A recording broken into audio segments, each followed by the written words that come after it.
vote, oh là là, pas du tout. Parce que je suis pas très intéressé par tout ça. En fait, tout est tombé sur quelqu'un qui n'est pas du tout intéressé par la politique.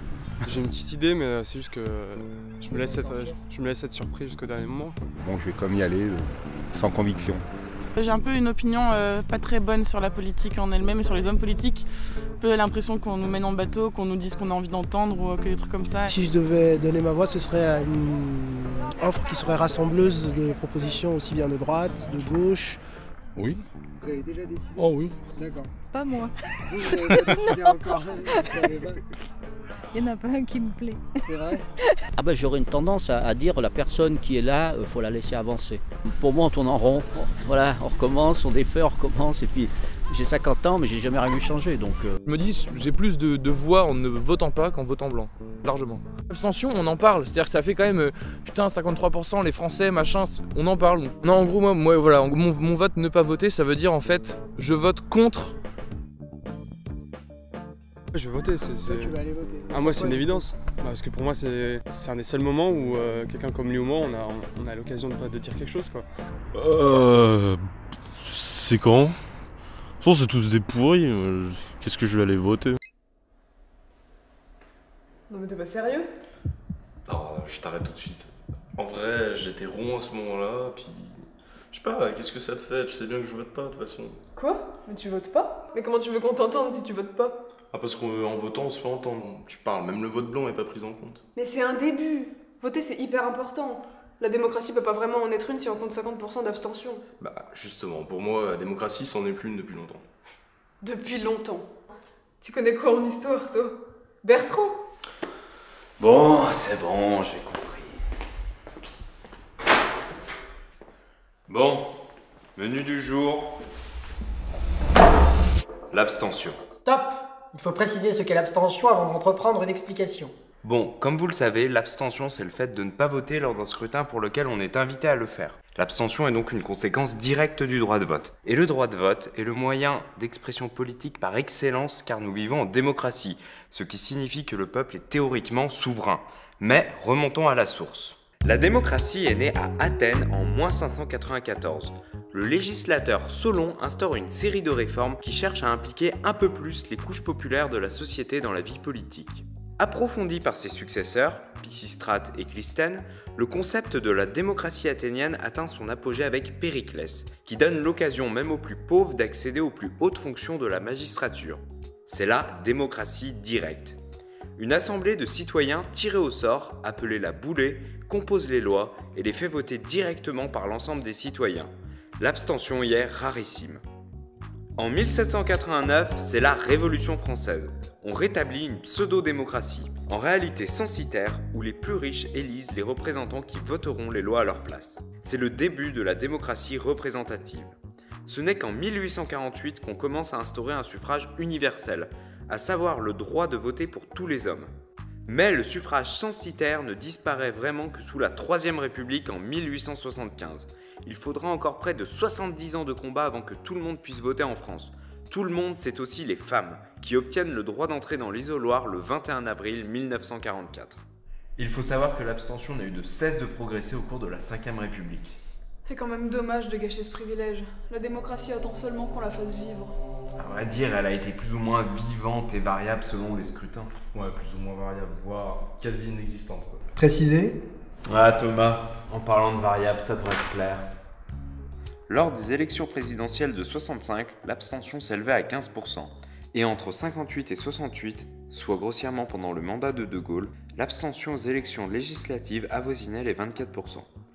Le 5 juin 1969, au premier tour des présidentielles, on enregistre un pic d'abstention, 31%. Pendant les années Pompidou-Giscard, le taux d'abstention global redescend en dessous de 20%. Mais pendant les 2 décennies suivantes, sous Mitterrand puis Chirac, l'abstention devient endémique et s'installe durablement autour des 30%. Les années 2000 marquent le plus grand désintérêt des Français pour les élections, puisqu'aux législatives, l'abstention monte à près de 40%. L'abstention du premier tour des élections de 2002 est l'une des plus fortes de la Ve République, avec 28,4% d'abstention au premier tour. Cette abstention va fortement baisser au second tour pour passer à 20,3%, Cela s'explique par le fait que Jean-Marie Le Pen arrive au second tour face à Jacques Chirac et qu'on va voir se former un front républicain pour bloquer la victoire du FN. C'est ce qu'on appelle faire barrage. Le citoyen n'a pas forcément voté pour un homme politique avec qui il partage les mêmes idées, mais plutôt contre un homme politique dont il juge les idées dangereuses. Et voilà, un bug bien sale au sein même de notre système. Et après ça pointe du doigt les abstentionnistes. Hein. Ouais bah au moins c'est une tentative d'élaborer quelque chose, c'est sûr que c'est pas un truc que tu fais fréquemment toi. Dis la meuf qui a jamais touché casserole de sa vie. Macho. Féminazie. Alerte. Oh, on se calme là, on n'est pas chez Hanouna. Vous savez que Sarkozy et Hollande sont officiellement les présidents les plus détestés de la 5ème République? Et moi, j'attribue ça clairement à 2 raisons. Déjà, le système même de la 5ème, où le citoyen lambda est exclu de la vie politique et les élites gardent leurs petits privilèges. Et deuxièmement, ce qu'on voit maintenant, scandales financiers, détournements médiatiques, promesses jamais tenues. Enfin après, on s'étonne que les citoyens ont plus confiance en la vie politique. Ça se comprend, mais avant d'accuser le complot judéo-raptor-maçonnique, il faut garder à l'esprit que l'abstention est un phénomène complexe. C'est un problème de société qu'on ne peut plus ignorer. Thomas, t'as des infos à ce sujet-là d'ailleurs ? Tout d'abord, il est important de rappeler que l'abstention touche la globalité de la société. Il n'existe pas de catégorie de population sans abstentionnistes. Cependant, les chiffres varient bel et bien en fonction de certains critères. Le premier d'ailleurs semble être l'âge. Plus on est jeune, moins on vote. L'affirmation peut sembler simpliste, mais si on regarde les courbes d'abstention, on s'aperçoit qu'elles chutent de façon assez marquée au rythme de l'âge. Les 18-24 ans restent les champions de toute catégorie de l'abstention, mais les trentenaires ne sont jamais bien loin derrière. La proportion des abstentionnistes dégringole à partir de la quarantaine pour atteindre son plus bas taux après 60 ans. Un deuxième critère qui ressort, la catégorie socio-professionnelle. En regardant les statistiques, on peut voir que les premiers touchés par l'abstention sont les ouvriers. Ces derniers sont 29% à ne pas s'être déplacés en 2012, c'est 10% de plus que les cadres supérieurs. Si on rapproche la catégorie socio-professionnelle et le niveau de revenu, on pourrait donc penser sans trop se mouiller que les riches votent plus que les pauvres. Toujours en 2012, un tiers des personnes qui gagnent moins que le SMIC ne sont pas allées voter. L'argent en faute, oui, mais pas que. Ce n'est pas qu'une question de salaire. Les agriculteurs et les chefs de petites entreprises sont nombreux à aller voter. Et pourtant, ils n'ont pas un haut niveau de salaire en général. Le problème n'est donc pas entièrement lié à l'argent, et j'ai envie de dire, tant mieux. Mais alors, d'où viennent ces écarts ? Il est possible que ces écarts viennent d'une habitude ou non à participer à des processus de décision. Les ouvriers, par exemple, effectuent des tâches souvent répétitives que certains auteurs qualifient même d'aliénantes. Pardon. L'ouvrier non qualifié doit respecter les ordres de sa hiérarchie et n'a pas beaucoup de marge de manœuvre. Il n'a pas l'habitude qu'on lui demande son avis. Certains agriculteurs ou chefs de petites entreprises, par exemple, ne gagnent pas beaucoup d'argent. Mais ils sont souvent seuls à gérer leur entreprise. Ils doivent prendre des décisions quotidiennement. Cette habitude décisionnelle se retrouverait alors dans le processus de vote. Peut-être qu'une organisation moins pyramidale et plus participative aiderait ces populations à se sentir plus investies. Exact, mais on a en droit de se demander pourquoi les abstentionnistes ne votent-ils pas ? Ouais, ça me dépasse. Je suis désolée de revenir là-dessus, Pierre, mais je trouve que tu fonctionnes un peu trop au coup de pied au cul. T'attends quoi, qu'on te mette devant le pif un second tour entre Voldemort et Sauron, et là, tu iras voter ? Non mais je rêve, alors toi, tu voterais pour un col blanc qui va encore te décevoir. Non mais moi je suis désolé, le système est pas si net que ça, et je rentrerai pas dans leur jeu. Non mais pour ne pas rentrer dans leur jeu, il faut avoir un autre jeu à proposer. C'est vrai que pour l'instant, l'utilité de l'abstentionnisme n'a pas été bien avérée. Il y en a même qui pensent que ça favoriserait la montée des populismes.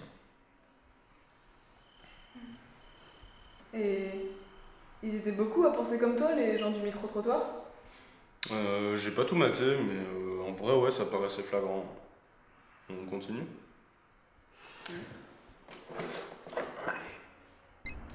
C'est quand même l'élection présidentielle. Le danger, cependant, c'est que y en a d'autres qui choisissent à leur place, en fait. Je me sens pas représenté, en fait. C'est ça, il n'y a pas de parti vraiment qui m'appelle, quoi. Alors que tous ces millions d'euros qu'ils mettent là-bas à acheter des armes à je sais pas qui, ils pourraient les mettre, tu vois, pour nous. Pour les gens qui n'arrivent pas à se nourrir, qui n'arrivent pas à se loger en France. Il faudrait qu'on arrête de déléguer en fait tout ce qu'on doit faire nous en fait aux politiques et un peu prendre les choses en main en fait en tant que citoyen. Et il a dit des choses, bon il a dit des conneries comme tout le monde, mais non mais c'est la vérité, mais il a dit des choses intéressantes. C'est vrai que les politiques, ils font à peu près tout pour qu'on s'y intéresse pas, quoi. Je pense qu'il y a une méconnaissance de ce qui se passe réellement. Selon moi, en fait, il y a des solutions à tout, mais elles sont plus ou moins accessibles. Et c'est juste que je suis pas encore assez alerte moi-même pour dire que leur solution, quelle solution est la meilleure, quoi. Donc c'est un peu du feeling, mais de toute façon je m'abstiendrai pas. Enfin, s'abstenir, ouais, on vous entend, mais c'est tout. Enfin, on vous entend et c'est tout. Il y aura toujours des candidats pour se présenter, il y aura toujours la droite, la gauche, il y aura toujours tout le monde. Autant choisir lequel sera là demain. Le référendum, il ne faut pas faire des référendums pour tout, parce qu'on va demander l'avis à des gens qui n'y comprennent rien. Moi, la première, c'est pas notre rôle. Nous, on vote pour des politiques, et qui vont diriger la France. Et ben oui, c'est la vérité. Selon une enquête Ipsos, à la question « Pourquoi n'avez-vous pas voté ?», 37% répondent qu'aucun candidat ne les a convaincus. Non, forcément, je vais voter pour le moins pire, parce qu'il y a... Déjà parce que je ne les connais pas, ces gens. Enfin, on les connaît qu'à travers à des filtres... 25% répondent que le résultat aurait été le même quoi qu'il arrive. Non, moi je vais pas voter parce que de toute façon c'est toujours les mêmes, ils disent toujours ouais on va vous sortir de la merde alors qu'ils nous coulent tous encore plus. Je pense quand même que chaque personne est importante en France et c'est important de voter pour montrer son point de vue. Après on est à peine majeur et tout, donc la compréhension c'est galère. Genre je me dis qu'on fera du bruit quoi, si je vote blanc mon vote sera pas compté, si je vote pour quelqu'un ça va me déchirer le cœur quoi qu'il arrive, donc je préfère être abstentionniste en fait, être dans le pourcentage de ces gens qui oh putain regardez on a plein d'absents, c'est grave et tout. Si on pouvait les comptabiliser, je pense que ça remettrait en cause peut-être des résultats et ça ferait peut-être réfléchir les politiques. Ah ça c'est intéressant. Carrément. D'ailleurs, il y a certaines organisations comme les citoyens du vote blanc, ils militent activement pour que ça soit reconnu et ça deviendrait une opinion légitime en soi. Ce sera un vote de ras-le-bol, un refus global de l'offre politique. Je serais même prêt à aller voter blanc pour ça. Mais bon, maintenant, mon ras-le-bol, je l'exprime en allant pas voter. Et Pierre, je viens de te voir à la télé. Mais c'est n'importe quoi, mais t'as perdu ton sens de la nuance ou quoi ? Doit bien me rester un peu à force de déblatérer avec eux pendant des heures. Tu sais, quand j'étais au Brésil, j'ai vu tout un tas d'initiatives qui t'auraient peut-être rendu un petit peu moins pessimiste. Par exemple, dans la favela du Conjunto Palmeiras, ils avaient rien à la base, ni eau, ni électricité. Et en se mettant ensemble, ils ont créé toutes leurs infrastructures. Et puis très vite, ils ont créé une banque locale et une monnaie locale. Et aujourd'hui, ils servent même d'exemple à tout un tas de pays en Amérique latine. Ils ont même créé une carte interactive où, en fonction des besoins, les commerçants sont mis en relation les uns avec les autres. Elle me saoule déjà.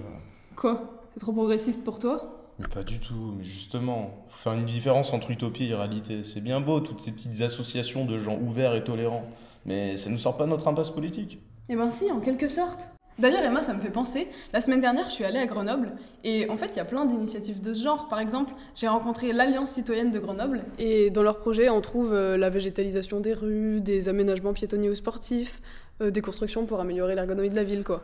Et tout ça, c'est décidé au sein d'un conseil citoyen indépendant qui se réunit et qui est en charge d'une partie du budget de la ville. En soi, c'est un peu du community organizing. Organizing ? T'as appris ça où, toi ? Le community organizing, c'est un truc qui se développe un peu partout en Europe et dans le monde. C'est une volonté de mouvance à l'échelle locale qui vise à s'affranchir un peu d'un système électoral ou partisan. Et en fait, les citoyens soumettent des projets directement en lien avec leurs préoccupations aux élus locaux. Et j'ai lu ça dans un livre qui s'appelle « Agir en démocratie » de Hélène Balazar. Et il est super intéressant, elle parle de plein de projets de budget participatif dans des villes comme Metz, Rennes, Montreuil et puis Grenoble. Ça me rappelle le concept de démocratie liquide développé par Pia Mancini en Argentine. En fait, c'est la cofondatrice du Parti du Net, un parti qui utilise une plateforme en open source, Démocratie OS, pour donner plus de poids aux avis citoyens. En fait, c'est vraiment le but de mettre en place une meilleure communication entre les électeurs et les élus. Et puis surtout, ça permet un contrôle au quotidien des actions menées par les représentants. Tiens, voilà, là ça m'intéresse. Toi qui me reprochais de rien proposer en retour. Ce genre de hacking social, moi, ça me parle.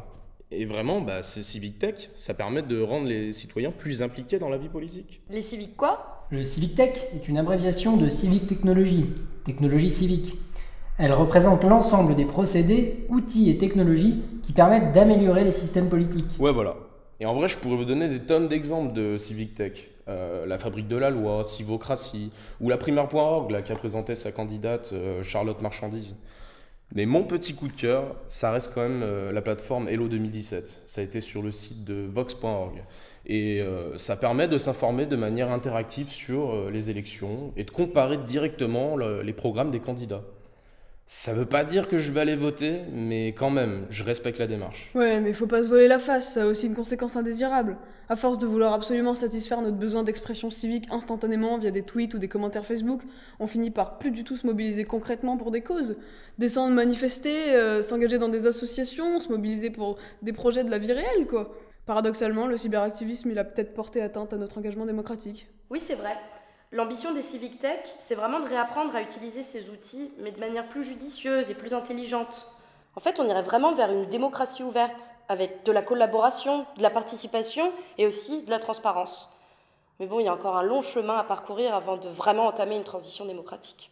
Quoi qu'il en soit, mettre ces outils à la disposition du plus grand nombre reste légitime et cohérent. Après, reste à savoir si cette transition démocratique aura lieu en 2017, notamment grâce à Internet. Bon, je paye ma pinte là parce que moi je sais pas vous, j'en ai marre là, j'ai mal à la tête. Ouais, bonne idée. Ça sera l'occasion de sortir de nouvelles punchlines. Allez.